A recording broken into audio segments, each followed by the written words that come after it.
하나님의 말씀의 은혜를 나누게 된 것 진심으로 감사합니다. 먼저 여러분에게 감사할 것은 하나님의 은혜로 성지순례 건강한 모습으로 은혜 가운데 잘 마치고 돌아오게 되었고, 또 여러분들이 기도해 주신 덕분에 더 하나님 함께하신 은혜를 크게 체험했음을 여러분에게 전합니다. 하나님 함께하신 은혜가 얼마나 크고 감사한지, 그러면서 정말 순전한 마음으로 바울의 선교 여정을 찾아 바울의 심정으로 가게 되었는데, 역시나 하나님께서 그런 은혜를 주시는 것 같아서 얼마나 감사한지, 그러면서 몇 주에 걸쳐서 이 은혜를 우리 성도들과 함께 나누기를 원하고, 그리고 오늘 첫 번째 시간으로서는 이 사도 바울이 이 전도 여행을 1차, 2차, 3차 여행을 다니고 마지막은 로마에서 순교하게 되었는데, 이 사도 바울이 1차, 2차, 3차 순교 여행을 하기 이전에 바울에 대해서 먼저 우리가 배웠으면 좋겠습니다. 그래서 오늘 이 본문 말씀을 통하여 바울의 심정, 그리고 바울의 열정이 과연 어떠한가, 이걸 먼저 한번 짚어보고 그 은혜를 함께 나누며 그 은혜를 바탕으로 바울의 전도 여정을 성경을 참고하면서 살펴보면서 우리 또한 도움 받고 또 주신 은혜에 힘입어 하나님 앞에 여전히 사명 감당하는 우리 모두 되기 원합니다. 지난번에 제가 출발하기 전에 언급한 바가 있지만, 성지순례, 사실 우리 토론토에서 10명의 그 목사님과 사모님, 그리고 미국의 뉴욕에 4분의 목사님과 사모님, 그래서 14명이 출발하게 됐는데, 사실 이 14명이 우리가 팀이 되어서 출발하게 됨에 있어서는 일반적으로 성지순례라고 해서 어떤 성지, 유적지를 찾아가서 사진 찍고 그냥 관광하는 이런 차원이 아니라 이 사도 바울이 거쳐간 그 발걸음을 찾아가는 그런 순례였습니다. 그렇기 때문에 한편으로 터키 같은 경우는 기독교 국가가 아닙니다. 여러분 아시는 것 같이 무슬림을 위주로 그렇게 종교 활동을 하기 때문에 한편으로 기독교 인구가 0.2%도 되지 않는다고 이야기하고 있습니다. 그리고 이 터키에는 이 무슬림을 그래 섬기고 종교 활동을 하기 때문에 기독교를 말살하는 데 앞장서기 때문에 이 기독교의 유적지가 이 보편적으로 드러나지 않습니다. 흔적을 없애기 위해서 그냥 이 유적지를 폐쇄시키고, 그리고 또 이 유적지가 홍보하게 되면 기독교를 홍보하는 것이기 때문에 국가적으로 더 방해를 하는 그런 모습을 보게 됩니다. 그렇기 때문에 이 사도 바울이 전도한 그 흔적을 찾아간다는 것이 쉽지 않았습니다. 그러나 우리는 이 사도 바울의 선교의 흔적을 찾아가기 위해서 이번에 계획을 세우고, 또 저희들을 가르친 이 초대 교회사 교수님이 가이드하면서 우리가 이 일정을 감당하게 되었습니다. 그런데 먼저 지난번 우리가 몇 주에 걸쳐서 골로새서 대해서 배우게 되었잖아요.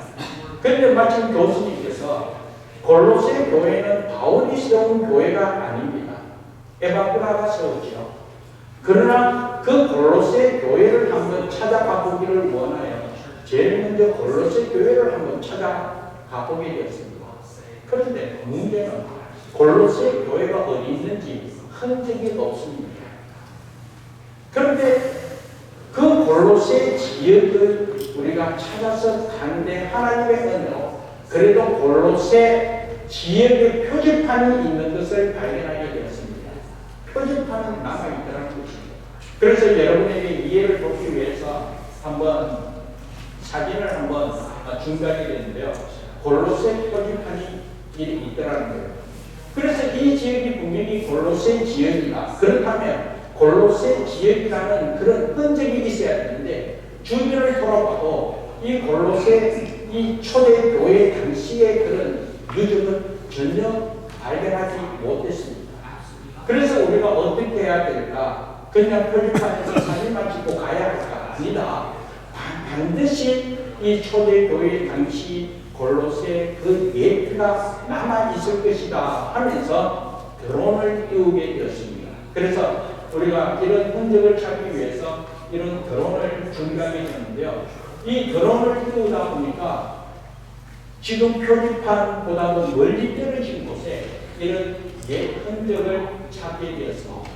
그래서 우리 팀들이 이 골로새 교회의 옛 흔적을 찾아서 언덕을 넘어가면서 이곳까지 이 지역까지 우리가 가게 되었습니다. 그래서 우리 팀들이 뿔뿔이 흩어진 상황에서 이 골로새 이 옛 흔적이 정말 초대교회 당시에 이 옛인지를 발견하기 위해서 주위에 흩어진 돌들을 찾아보고 그리고 또 불이 있으면 불 속에도 들어가보고 아무튼 이렇게 찾아 나선 가운데 어떤 것을 발견하게 되냐면 다음 사진 이 동굴 안으로 앞으로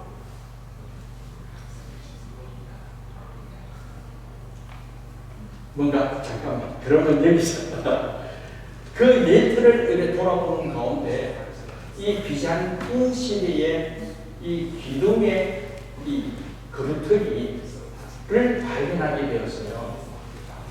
그래서 얼마나 우리가 감사했는지 그 오래전에 유적지 비잔틴 시대에 그 초기 교회, 초기 기독교 그 시대에 그 흔적을 찾게 되어서 이것이 정말 골로새 지역의 예트임을 우리가 느끼면서 그곳에서 하나님 함께하신 은혜를 다시 한 번 더 묵상하는 시간을 갖게 되었습니다.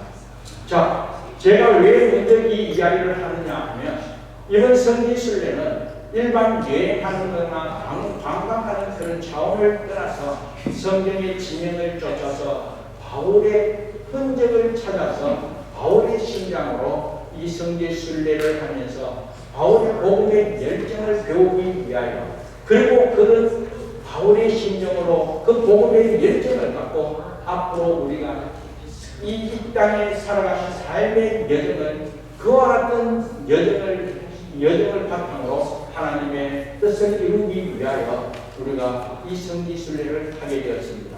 그러면서 성지순례를 하는 과정 속에 1차, 2차, 3차 순서대로 우리가 다니는 것이 아니라 이 바울이 이 1차, 2차, 3차 전체를 종합해서 이동 경로에 따라서 우리가 성지순례 가게 되었습니다. 그런데 그렇게 가다 보니까 이 터키 지역을 전체 우리가 다니느냐 아니면 이 빌립보에 있는 이 마게도냐 지역, 그리스 지역을 전체를 우리가 다니는 이런 모든 부분에 있어서 우리가 운전하면서 장거리를 다녀야 되기 때문에 사실은 쉽지 않는 그런 순례의 길이었습니다. 그러나 우리가 계획을 갖고 지금 보는 것이 이 골로새 옛 그 모습입니다. 자, 아무튼 지도 한번 펴주십시오. 지도에 보면 여기에 우리가 캐나다에서 여기 아덴인데 여기 지금 현재 그리스 아테네예요. 아테네에서 우리가 1차, 2차, 3차 바울의 이동 경로에 따라서 성지순례할 계획을 갖고 아테네에 내려서 바로 이어가지고 이쪽에 이 터키의 이스탄불로 가게 되고 그리고 이스탄불에서 이제 첫 시작을 이 안디옥에서부터 출발을 하게 되었습니다. 그래서 캐나다에서 바로 아테네 가서 아테네에서 이스탄불에서 비행기 타고 안디옥에 와서 안디옥에서 선교 1차, 2차, 3차 이 선교가 시작되었기 때문에 안디옥에서부터 시작하게 되었습니다. 자, 그런데 이 안디옥에서 이 이스탄불까지, 그리고 이스탄불에서 여기 무시아에서부터 다시 네아폴리, 빌립보로 해서 그리스, 다시 아테네까지 이렇게 내려오는 과정 속에 우리가 사실 운전을 하면서 다니게 되었습니다. 쉽지 않은 길이었지만 그러나 하나님의 은혜 가운데 안전하게 모든 일정을 마치게 된 것, 여러분들의 기도의 성김이 있었기 때문에 감사하며 모든 것이 하나님의 은혜임을 믿습니다. 그런데 사실은 여기서 우리가 운전해서 다닌다는 건 쉽지 않았습니다. 그래도 터키에서는 이렇게 운전하면서 다니는 그래도 고속도로는 잘 준비되어 있었습니다. 그래서 참 안전하게 우리가 다니게 되었는데 그리스는 그렇지 않았습니다. 언덕이 참 많았습니다. 그런데 그리스에는 우리가 구인선 밴을 빌려서 두 대를 빌려서 운전해서 가는데 이 그리스에서는 이 구인선부터는 이 스틱으로 운전하는 수동으로 클러치 받고 스틱으로 운전하는 그런 차밖에 없었습니다. 그런데 우리 목사님들 중에서 이 스틱으로 운전할 수 있는 경험이 있는 분은 몇 분이 되지 않았습니다. 그리고 대부분 20년 전에 한국에서 부교육자 생활할 때 교회 밴 모은 경험밖에 없었습니다. 제가 같은 경우도 25년 전에 한국에서 부교육자 생활할 때 이 스틱으로 교회 밴을 모은 그런 경험밖에 없었죠. 그러나 이 모든 일정을 소화하기 위해서는 선택의 여지가 없이 운전할 수밖에 없었습니다. 그런데 쉽지는 않았습니다.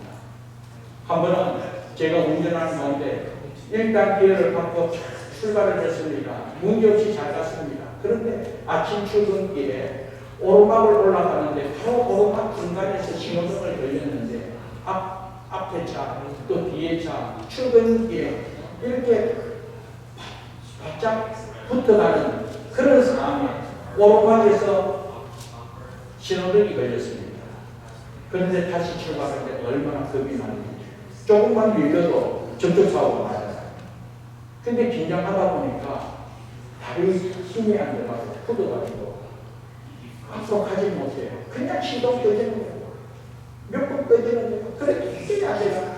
또 운전을 바꾸고 아무튼 그런 어려움을 가졌습니다만 그러나 이제 시간이 지나다 보니까 이 몸이 기억하더라고요. 그래서 아무튼 그런 가운데서 어려운 가운데서 있었지만 우리가 이런 일정을 잘 소화하게 됐습니다. 그런데 제가 왜 이런 이야기를 먼저 하느냐면 우리가 이 성지순례를 하는 과정 속에 이른 아침 5시 반에 일어나서 6시부터 우리가 경건에 새벽기도를 드리고 그리고 그 새벽기도 드린 후에 하루 일과 시작되는 모든 일정에 대해서 우리가 브리핑을 하고 그리고 아침 먹고 바로 출발해서 하루 일과를 마치면 보통 밤 11시 정도 되어서 호텔에 들어가게 됩니다. 그리고 점심도 차 안에서 그냥 먹게 되고 그리고 차 안에서 이동하는 시간에 교수님께서 앞으로 가야 될 그런 지역에 대해서 공부하고 또 그리고 갔다 온 부분에 있어서 또 교수님과 나눔을 하면서 서로 은혜의 시간을 가지면서 하루하루 일과를 하게 되었습니다. 사실 그런 가운데서 사실 육체적으로 많이 피곤했습니다. 그런데 그렇게 피곤한 가운데 있지만 이 바울이 이 터키 또 그리스 이 아시아 일국 교회를 세우면서 이 선교 사명을 감당한 그 고난 그 힘듦을 비교하면 우리가 힘들다는 것은 말할 수도 없는 그런 삶이지 않습니까? 그렇기 때문에 우리가 실제적으로 이 장거리를 하며 또 육체적으로 피곤한 가운데 있다 할지라도 그들이 소화할 수 있었고 또 그것조차도 기쁨으로 우리가 성지순례를 마무리하게 되었습니다. 그런데 오늘 말씀을 통하여 우리가 함께 나누기를 원하는 것은 이 사도 바울의 삶을 먼저 한번 살펴보기를 원합니다. 사도 바울, 여러분 잘 아시는 것과 같이 이 사도 바울은 이전에 이름이 사울이었다는 것 알고 계시지 않습니까?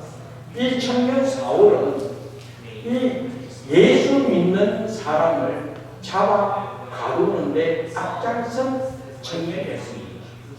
나름대로의 히브리인 중에 히브리인이라는 자부심을 갖고 예수 믿는 사람을 앞장서 감옥에 가두고 또 예수 믿어 복음을 전하는 스데반을 죽일 때 앞장선 사람이 바로 이 사울이었습니다. 예수 믿는 사람을 핍박한 사울이죠. 그런데 다윗을 도상에서 예수님을 만난 이후 이 사울은 예수님 만난 그 순간 하나님 함께하신 은혜가 얼마나 크고 감사한지 그는 이렇게 고백하고 있습니다. 그 은혜가 너무나 크기 때문에 그 은혜가 너무나 크기 때문에 예수님을 만난 이후로는 즉시로 예수 이름을 전하는 자로 그의 삶이 바뀌게 되었습니다.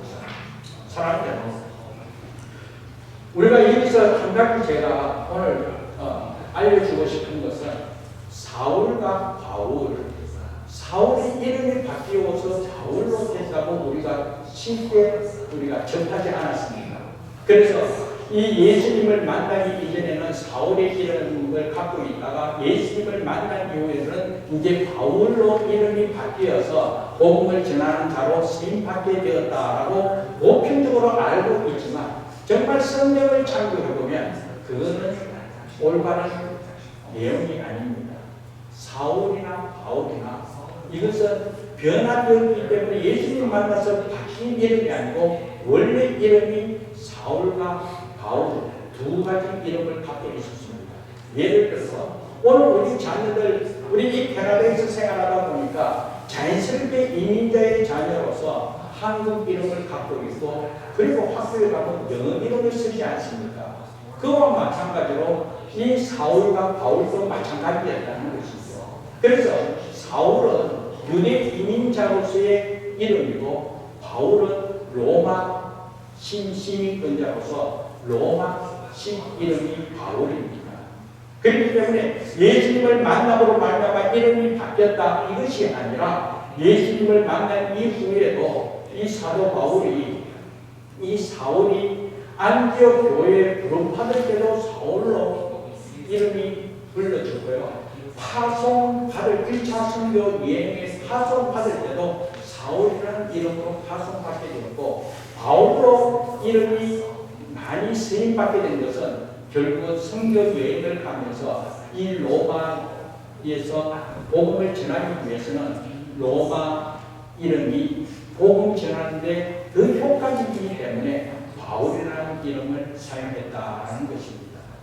자, 이것은 여러분들 한번 참고해 주시고요. 그런데 중요한 것은 이 사도 바울이 예수 믿기 이전에 예수님을 만나기 이전에는 예수님을 핍박하는데 앞장선 죄인 중에 계시였지만 그러나 예수님을 만난 이후에 오늘 본문 말씀 9장 20절 말씀 보면 즉시로 회당에 가서 예수님을 전하는 자로 변화받게 되었다라는 것입니다. 그러므로 말미암아 오늘 이 시간 먼저 오늘 본문으로 통하여 보존받기를 원하는 것은 예수님을 만났다면 예수님을 만난 은혜가 분명하다면 예수님이 나의 하나님 나의 구세주 되심을 우리가 믿는 믿음이 분명하다면 오늘 우리의 삶의 모습은 이전과 이후의 모습이 분명하게 변화된 모습 바뀐 그런 모습이 드러나야 될 줄 믿습니다. 그래서 이 사도 바울은 오늘 본문 말씀 15절에서도 이 주께서 아나니아에게 이 사람은 내 이름을 이방인과 임금들과 이스라엘 자손들에게 전하기 위하여 택한 나의 그릇이라 하나님께서 택한 하나님의 사람 하나님께서 불러주신 하나님의 일꾼임을 깨닫게 된 이 순간 바울의 입장에서 보면 이전에 예수 믿는 사람을 핍박하고 예수 믿는 사람을 죽이는데 앞장선 괴인 중에 계시였지만 그럼에도 불구하고 하나님께서 긍휼히 여겨 자녀 삼아주시고 택하여 이 예수를 전하는 사람으로 하나님께서 불러주신 은혜가 얼마나 큰지 이 예수님을 만난 이후에는 즉시로 예수님께서 택하여 주시고 불러주신 그 목적대로 회당에 가서 이 복음을 전하는데 앞장서게 되었다라는 것입니다. 사랑하는 여러분, 오늘 이 자리에 우리 청년들, 우리 자녀들 함께 예배드립니다. 오늘 이 시간 저와 여러분 또한 예수 그리스도를 나의 구주, 나의 하나님으로 믿는 하나님의 자녀임을 믿습니다. 이미 저와 여러분들은 하나님을 만났습니다. 예수님을 만났습니다. 아멘. 예수님을 만났다면 오늘 우리의 삶은 예수를 만난 삶의 모습이 우리의 삶을 통하여 증거되어져야 될 줄 믿습니다.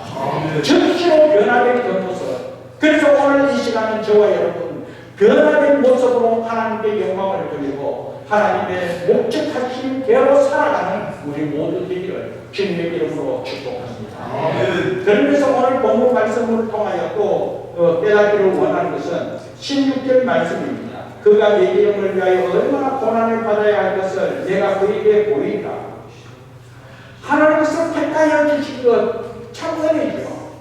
그런데 하나님께서 택하여 주시고 불러주신 이 은혜 아래 오늘 말씀은 고난을 받아야 된다는 거예요. 고난을 받아야 돼요.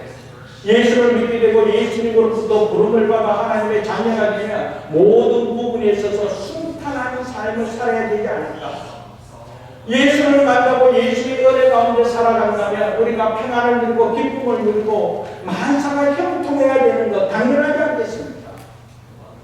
그래서 우리는 예수를 믿음으로 말미암아 이런 은혜에 감사하면서 우리의 삶에 이런 은혜가 넘치기를 소망하고 예수를 따르는 것 오늘 우리의 고백이지 않습니까? 그런데 오늘 본문 말씀에는 이 사도 바울이 예수를 만나고 이 하나님께서 이 바울을 택한 그 목적 가운데 하나는 고난을 받아야 된다는 거예요. 고난을 받아야 된다는 거예요. 그런데 사랑하는 여러분, 이런 사실 안에 사도 바울은 이 고난 받는 것을 순전히 하나님의 은혜로 여겼다는 것이죠. 그래서 지난번에도 한번 말씀을 나누고 은혜를 나눈 바가 있지만 사도 바울 또한 이 빌립보서 1장 29절 말씀에 하나님께서 우리에게 은혜 주신 것인데 그 은혜 주신 것 중에 하나가 믿음을 주신 것이 은혜고 그리고 또 하나가 고난이 은혜라는 거예요. 이 고난이 은혜라는 거예요. 그래서 하나님께서 택하여 하나님께서 불러주신 이 은혜 가운데 우리가 이 고난을 받는 것도 여기에 하나님의 뜻이 있고 그리고 그 고난 받는 것 또한 하나님의 은혜임을 알 때 하나님께서 합력하여 선을 이루시는 하나님의 선함이 분명히 이루어질 줄 믿습니다. 그래서 바울은 이 고난을 은혜로 알고 이 하나님 앞에 즉시로 예수 이름을 전하는 이 이방인과 그리고 임금들과 이스라엘 자손들에게 예수 그리스도의 이름을 전하기 위하여 택한 하나님의 사랑임을 믿는 이 믿음의 확신을 갖고 이 사명 감당하기 위하여 당하는 고난 이것을 기쁨으로 여겼다는 것이죠. 그리고 은혜로 여기게 되었다는 것이죠. 이것이 바울의 삶입니다. 우리가 성지순례하는 가운데 사실은 쉽지 않았습니다. 힘들었습니다. 하루하루 만만치 않았습니다.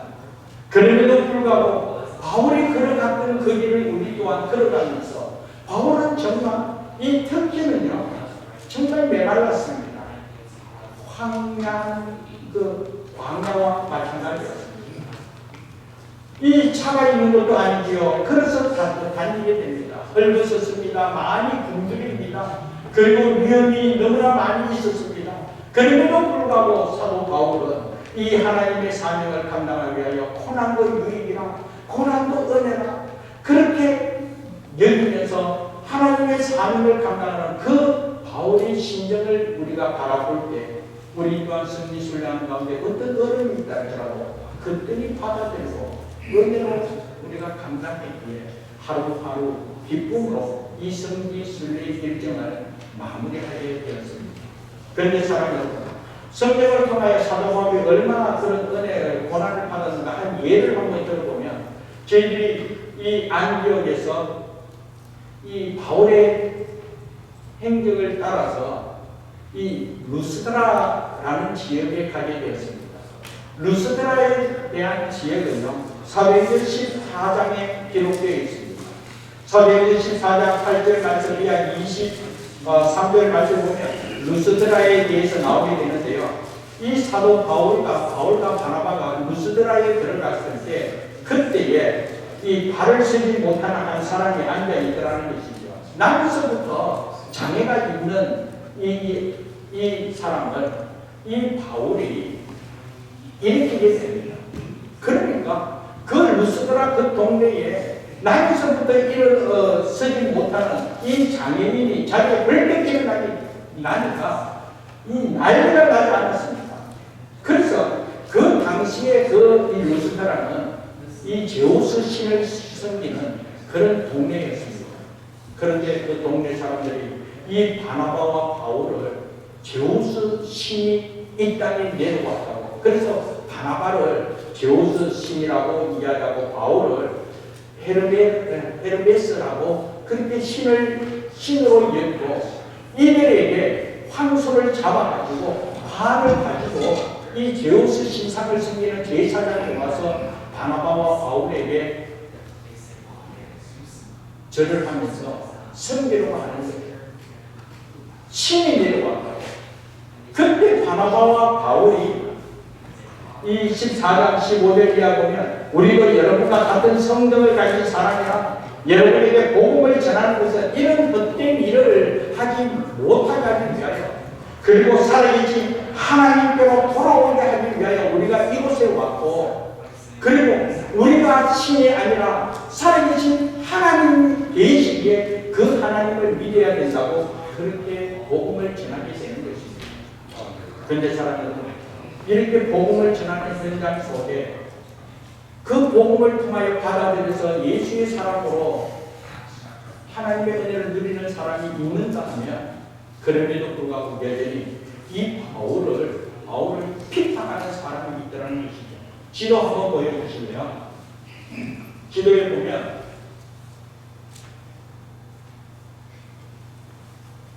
지도. 예. 여기 안디옥에서 가던 이 루스드라예요. 여기서 이 안전병을 일으키면서 이 복음을 전하여 많은 사람들이 주교로 돌아오도록 하는 그런 은혜가 있었습니다만, 한편으로 이 예수 믿는 것을 반대하는 유대인들과 이방인들이 이 안디옥에서 루스드라까지 찾아옵니다. 이 바울과 바나바를 핍박하기 위해서. 안디옥에서 루스드라까지는 160km입니다. 그리고 이 이온에서 루스드라까지 96km가 되는데 이 안디옥에서 이온에서 이 바울을 핍박하기 위하여 찾아오는 거예요. 그래서 이 사람들이요, 이 루스드라에서 바울에게 돌을 던져서 그냥 죽이는 거예요. 죽이는 거. 그래서 심지어는 죽은 줄 알고 이 바울을요 성 밖으로 내던지게 됩니다. 죽은 거예요. 그런 고난을 당하게 된 거예요. 그런데 하나님의 은혜로 바울이 이 루스드라 성에서 이 죽은 줄 알고 버림받은 그 상황에서 깨어나게 되는 거예요. 자, 깨어나게 되면 어떻게 되겠습니까? 이 루스드라에서 바울을 핍박하는 그 유대인과 이방인들이 돌을 들고 있기에 다른 곳으로 도망가야 되지 않겠습니까? 그런데 바울은 그 죽은 가운데서 깨어나서 자기를 따르는 그 제자들, 예수 복음을 전해서 예수를 믿게 된 그들을 위로하고 그들에게 또 그들의 제자들이 얼마나 마음이 아프겠어요? 얼마나 걱정이 많겠어요? 그래서 그들을 위로하기 위하여 그 죽음에서 깨어나서 다시 루스드라 성으로 들어가게 되는 것입니다. 사랑하는 여러분, 이렇게 바울이 그런 고난 가운데서도 여전히 제자들을 위로하기 위하여 여전히 주의 복음을 전하기 위하여 그 죽음의 현장으로 다시 되돌아가는 바울, 이것이 바울의 심정이며 바울의 열정임을 믿습니다. 그리고 이 루스드라에서 이 교회로 오게 되는데 이 루스드라에서 얼마나 핍박이 심했으면 그 당시에 초대교회 그리스도인들이 이 모여서 예배드리고 하지 못했습니다. 그래서 여러분 잘 아시는 같이 이 산속의 동굴을 파서 바위 동굴에 거기서 숨어서 피해 다니고 그곳에서 예배드리는 것이 루스드라에 가면 이 동굴 교회가 유적으로 남아 있습니다. 여러분 한번 사진 볼까요? 한번 보여주십시오. 이 동굴인데요. 큰 다른 이런 산에 이 바위산에 동굴을 불을 뚫어서 이곳에서 생활하면서 이곳에서 예배 때문에 앞에 모습이 이 동굴 속에서 약 20명 정도 모일 수 있는 곳에서 이렇게 예배드리는 그런 모습을 보게 됩니다. 아무튼 이런 동굴 속에서 초대교회 그리스도인들이 이 숨어서 생활하며 핍박을 피해서 이곳에서 예배드리는 그런 현장의 모습입니다. 그래서 이렇게 큰 이것뿐만 아니고 또 반대편 은하를 또 이런 바위산의 동굴로 불을 불어서 이렇게 생활하는 그 초대교회 성도들의 그런 고난의 모습, 핍박의 현장을 우리가 보면서 그곳에서 우리 또한 함께 기도하면서 오늘 우리가 이 좋은 곳에서 예배드리게 되고 마음껏 주의 이름을 높이며 부르시게 되면 얼마나 감사한지. 아무튼 사도 바울 당시에 이런 복음을 전하면서 이 성도들을 위로하고 또한 죽었다가 다시 일어나게 되고 죽었다가 다시 일어난 그 삶 속에서도 그냥 피하지 않고 이 성도들을 위로하기 위하여 다시 되돌아가고 그리고 이 루스드라에서 또 기도 한번 보여주시기 바랍니다. 이 루스드라에서 이 더베로 가는데 이건 한 36km 됩니다. 이 루스드라에서 다시 이 더베에 와가지고 예수 복음을 전하다가 이곳에서 다시 루스드라로 이고니온으로 안디옥으로 자기를 핍박하는 유대인과 이방인들이 돌을 들고 기다리고 있는 그런 상황이지만 여전히 한 영혼이 천하보다도 귀하기에 그 한 영혼 구원의 길로 인도하기 위하여 바울은 결정을 갖고 복음을 들고 다시 이고니온으로 이 안디옥은 비시디아 안디옥입니다. 이 비시디아 안디옥으로 찾아가면서 복음을 전가한 그런 모습을 우리가 성경을 통하여 보게 됩니다. 그러면서 고린도후서 11장 23절에서 28절 말씀 보면 이런 말씀이 있습니다. 같이 한번 읽어볼까요? 23장이 얼마나 고난 가운데 있었는지 23장 중반에 보면 내가 수고를 넘치도록 하고 옥에 갇히기도 더 많이 하고 매도 수없이 맞고 여러 번 죽을 뻔하였으니 유대인들에게 40에 하나 감한 매를 5번 맞았으며 3번 패짝으로 맞고 1번 돌로 맞고 3번 파선하고 일귀하를 깊은 바다에서 지냈으며 여러 번 여행하면서 강의 위험과 강도의 위험과 공적의 위험과 이방인의 위험과 시내의 위험과 왕가의 위험과 바다의 위험과 거짓 형제 중에 위험을 당하고 또 수고하며 예수며 여러 번 자지 못하고 줄이며 목마르고 여러 번 굶고 춥고 헐벗어 놀아 이 외에 이런 고사하고 아직도 날마다 내 속에 눌리는 일이 있으니 곧 모든 교회를 위하여 염려하는 것이라. 이 사도 바울이 이미 하나님께서 이방인과 임금들과 이스라엘 자손에게 예수 그리스도의 이름을 전하기 위하여 택한 나의 그릇이다. 하나님께서 택하여 주신 이 은혜에 감사하여 고난을 받을 것이다. 예수 그리스도를 위하여 고난을 받을 것이다. 그 고난의 현장 오늘 우리가 살펴보지 않았습니까?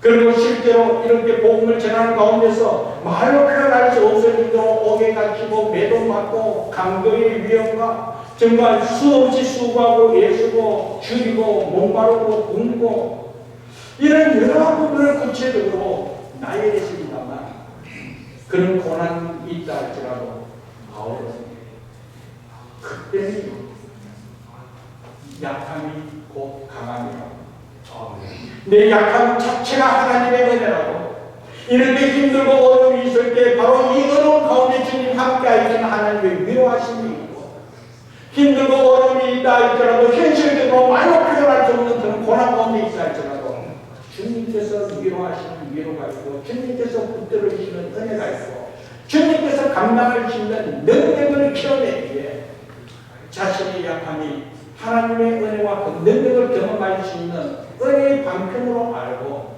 하나님 앞에 감사로 영광을 돌리며 한결같이 하나님께서 택하신 목적을 향하여 사명 감당하게 되었으니 바울의 삶이 있습니다. 아멘. 사랑하는 여러분, 오늘 저와 여러분 마찬가지입니다. 오늘 저와 여러분 또한 하나님께서 택하여 주셨으면 하나님의 영광을 드러내기 위한 목적이 분명히 있음을 믿습니다. 아멘. 오늘 이 자리에도 우리 청년들, 오늘 우리 학생들, 우리 자녀들, 오늘 우리가 예수 그리스도로 말미암아 자녀 사모를 받고 하나님의 은혜 가운데 택함 받고 하나님으로부터 부름받은 오늘 저와 여러분들, 오늘 우리의 삶에도 분명한 하나님의 목적하심을 있기 때문에 그 목적을 이루는 과정 속에 내가 원치 않는 어려움이 있고 아픔이 있고 고난이 있다 할지라도 그럼에도 불구하고 그 목적을 이루기 위해서 하나님께서 감당하시는 은혜와 능력 허락해 주심을 믿습니다. 아멘. 그래서 내게 능력 주시는 데 안에서 내가 모든 것을 할 수 있느니라. 아멘. 사도 바울은 이렇게 고백하면서 순전히 사명자의 길을 걸어갔다 말하는 것입니다. 그런데 사실 저는 오늘 이 본문 말씀을 묵상하면서 이 고린도후서 11장 28절 말씀에 이 외에 이런 고사하고 아직도 날마다 내 속에 누리는 일이 있으니 곧 모든 교회를 위하여 염려하는 것이다. 앞에 수도 없이 매를 맞고 얼음을 당합니다. 수고하고 줄고 목마르고 굶고 춥고 늙은 그런 고난이 있다 할지라도 이건 다 고사하고 그러나 교회를 위하여 염려하는 것이 더 크다는 거예요. 이 바울의 신령 속에 주님의 몸된 교회를 세우기 위하여 주님의 몸된 교회를 일으키고 주님의 몸된 교회를 위하여 이런 고통이 있고 이런 아픔이 있다 할지라도 이거 고사하고 교회를 위하여 교회를 세우기 위하여 사명 감당하겠다는 것입니다. 아멘. 사랑하는 오늘 여러분들은 어떻습니까? 오늘 저와 여러분 교회를 위한다는 것은 또 한편 하나님의 나라를 위함입니다. 교회를 위한다는 것 한편 날 구원해 주신 예수 그리스도를 위한 주님의 몸된 교회이기에 이 교회가 바로 주님의 몸이요 예수 그리스도요 이 교회를 위하여 하나님의 나라를 위함이기에 우리가 어떤 어려움이 있다 할지라도 그렇게 불구하고 교회를 위하여 그랬더니 우리가 사명 감당할 때 하나님께서 함께 하실 은혜가 넘칠 줄 믿습니다. 아멘. 피곤합니까? 힘듭니까? 아픕니까? 그럼에도 불구하고 우리가 교회를 위하여 그와 어떤 어려움이 있고 힘들고 피곤하고 바쁘고 모든 그런 삶 속에 있다 할지라도 그 모든 것 고사하고 교회를 위하여 우리가 순종하며 사명 감당할 때 하나님께서 함께 하신 은혜가 하나님의 영광이 저와 여러분 삶을 통하여 드러날 줄 믿습니다. 아멘. 그렇다는 사람 여러분, 오늘 이 시간 우리 또한 하나님께서 불러주시고 은혜 베푸신 이 은혜를 바탕으로 나의 삶은 무엇인지 오늘 내가 감당해야 할 일 무엇인지 오늘 우리 또한 깨달아야 되지 않겠습니까? 어떤 어려움이 있다 할지라도 어떤 아픔이 있고 힘든 삶이 있다 할지라도 그럼에도 불구하고 교회를 위하여 우리가 순종하며 나아가고자 하는 그런 결단이 있을 때 그때 하나님께서 함께 하신 은혜가 우리 삶을 통하여 증거되어질 줄 믿습니다. 아멘. 사도 바울 정말 힘들고 어려운 이 고난의 현장 속에서 말로 표현할 수 없을 정도로 앞서 이야기한 같이 돌에 맞아 죽음의 순간까지 있지 않았습니다. 그럼에도 불구하고 한결같이 피하지 않고 되돌아가서 성도들을 위하고 그곳에서 다시 예수 그리스도의 이름을 전하면서 하나님께서 불러주신 그 사명을 감당하였기에 하나님께서 그로 통하여 하나님의 나라가 이루어지며 오늘 저와 여러분들이 구원의 축복을 누리게 되었다는 것이죠. 아멘. 2000년의 세월이 지났습니다. 이 그리스도와 그 길을 이래 다니면서 바울이 곳곳에서 복음을 전한 그 흔적 위에는 바울의 빈년 교회가 세워져 있더라는 것입니다. 하나님 함께하신 은혜가 얼마나 충만한지. 사랑해요. 우리 또한 어떤 어려움이 있고 아픔이 있고 고난이 있다 할지라도 하나님께서 불러주신 이 사명을 다시 한 번 더 되새기면서 각자의 위치에서 각자의 처소에서 열정을 다하여 교회를 위하여 하나님의 나라를 위하여 예수 그들을 위하여 순종하며 즉시로 사명 감당할 때 그때 하나님의 역사심이 펼쳐지면서 하나님의 영광 드러날 줄 믿습니다. 아멘. 여러분의 사명이 무엇입니까? 하나님의 영광을 위하여 감당해야 될 여러분들의 비전은 무엇입니까? 목사는 하나님의 복음을 전하기 위하여 하나님께서 불러주셨기에 한결같이 하나님의 복음을 전하기 위하여 열정을 다하는 것은 당연하죠. 우리 학생들 여러분들의 비전을 통하여 주의 영광을 드러내며 하나님의 나라를 위하여 교회를 위하여 세임받기 위해서는 지금 학생의 위치에서 학업에 충실해야 될 줄 믿습니다. 열정을 다해야 된다는 거예요. 열정을 다해야 된다. 오늘 우리 직장 다닌다 아니면 사업을 한다 하나님의 영광을 위하여 교회를 위하여 우리가 이러한 열정을 갖고 수고하며 애쓰며 열정을 다했을 때 그때 하나님께서 여러분들을 사용하여 하나님의 나라를 이루어 주실 줄 믿습니다. 아멘. 이 땅에서 우리가 먹고 마시는 것으로만 그치는 것이 오늘 우리의 삶의 다가 아닙니다. 하나님의 나라와 그 영광을 위하여 이 교회를 위하여 이 목적을 분명히 하면서 각자 주어진 위치에서 각자의 사명을 감당할 때 하나님 함께하신 은혜가 증거되어질 줄 믿습니다. 이런 은혜가 저와 여러분 삶 가운데 충만하게 있음을 믿고 다시 한번 고난이 있다 할지라도 힘들다 할지라도 참 피곤하고